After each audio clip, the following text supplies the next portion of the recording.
بەناوی خوای گەورە میهرەبان سڵاوی خواتان لێبێت بینەرانی بەڕێز و خۆشەویست خۆشحاڵ و کامەرانین کە توانیمان لەم حەڵقەیەش بینەوە خزمەتان لە بەرنامەکەی خۆتان بەرنامەی گۆزا هیوا خوازین بەرنامەی ئەمجارەشمان سەرەتا ببێتە مای ڕەزامەندی خوای پەروەردیگار و هەروەها کات و ساتێکی خۆش بەیەکەوە بەسەر ببەین ئینشاء الله تعالی. خۆشەویستان بەرنامەی گۆزا بە شێوەیەکی ڕاستەوخۆ لە خزمەت ئێوەی بەڕێز و خۆشەویستایە چەند بابەتێکی بۆ ئێوەی بەڕێز ئامادە کردووە کە قسە و باسی لەسەر دەکەین بەو هیوای ئینشاء الله هەموو لایەکمان سوود و کەلکی لێوەربگرین ئینشاء الله تعالی. وەڵێ بەڕێزان بابەتی یەکەمین کە بۆ ئێوەی بەڕێز ئامادە کراوە سەبارەت بە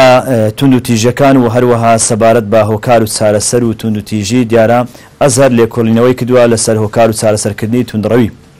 زانانی دەرچووی زانکۆی ئەزهەری میسری لە ژێرناونیشانی توندڕەوی هۆکار و مەترسی و چارەسەریەکانی بە ئامادەبوونی ژمارەیەکی زۆر لە زانایان و پێشنوێژ و تارخوێنان و ڕۆشنبیران کۆبوونەوەیەکی لە ڕۆژی سێشەممە 15/9/2014 لە هۆڵی کۆبوونەوەکان ئەنجامدا بۆ ئەوی لە نزیکەوە بزانین ئەو بەڕێزانە لە کۆبوونەوەکەدا چۆن باسی ئەو ڕێگایانە کردووە ئەو ڕێگانە کە دەبێتە مایە ئەوەی ئەو کەسانەکەوا توندڕە و دەربچن و ئایا زەرەر و زیانەکانی چیە و ئایا ڕێگای چارەسەر و خۆپاراستن چیە. بەڕێزمان کاکوشا برادۆستی هاوکارمان کە راپۆرتێکی بۆ ئامادە کردوین ئەگەر لە نزیکەوە بیبینیم.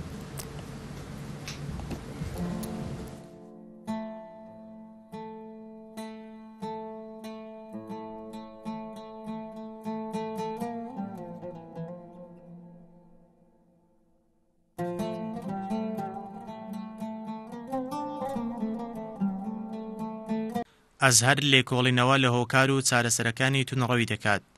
زانایانی دەرچووی زانکۆی ئەزهەری میسری لە ژێرناونیشانی توندڕەوی هۆکار و مەترسی و چارەسەرەکانی بە ئامادەبوونی ژمارەیەکی زۆر لە زانایان و پێشنوێژ و تەرخوێنان و ڕۆشنبیران کۆبوونەوەیەک لە ڕۆژی سێشەممە 15/9/2014 لە هۆڵی کۆبوونەوەکان ئەنجامدرا. ئەمە و دکتۆر محەممەد عەبدولفەضیل القوسی جێگیری سەرۆکی دەستەی کۆڕبەندی زانایانی ئەزهەر ڕایگەیاند کۆمەڵە توندڕەوەکان کە بە ناوی ئیسلام کار دەکەن وێنە و جوانیەکەی شەریعەتی پیرۆزی ئیسلام ناشین دەکەن و ئیسلام وا نیشانی خەڵک دەدەن کە تەنیا بریتیە لە توند و تیژی و تاکیدیشی لەسەر ئەوە کردەوە ئەو کۆمەڵە توندڕەوانە چۆن هێرش دەکەنە خەڵک و وڵاتان ئاواش هێرش دەکەنە سەر ئاینەکان و لە ناویشان ئاینی ئیسلام و ئەوەشی بە خاڵێکی ڕەشوەسف کرد. گوتیشی پێویستە لەسەر زانایانی ئاینی بەردەوام بن لەسەر کۆشەکانیان بۆ بنبڕکردنی ئەو بیرە شاز و لادەرانە و ئەزهەریش بە هەموو شێوەیەک دژایەتی ئەم زۆرە بیر و فکرانە دەکات.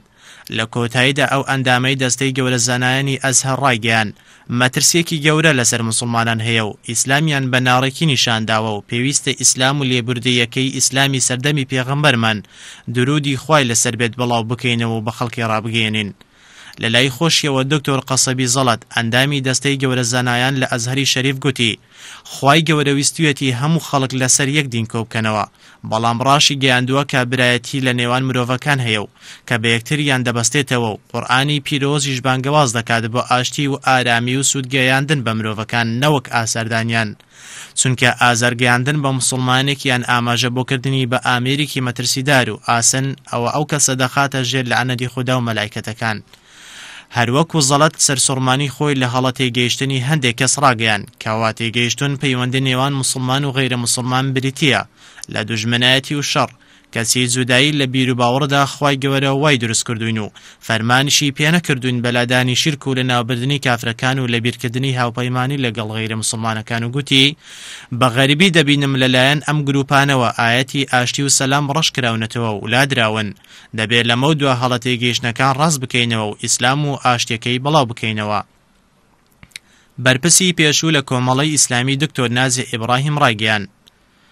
کافرکردن و تەقاندنەوە و کاولکردن وڵاتی مسلمانان ڕووی یەک دراون و ئەو کافرکردنە هۆکار بوو بۆ لەناوبردنی خەلافەتی ئیسلامی و شەهیدکردنی خەلیفەی چوارەم عەلی کوڕی ئەبی تاڵیب. هەروەها گوتی لە هەر جێگایەک کافرکردن و ئەو جۆرە بیرکردنەوانە سەریان هەڵداوە ئەوە تەقینەوە و کوشتن و کوشتار و تێکچوونی وڵات بە دوای خۆیدا دەهێنێ و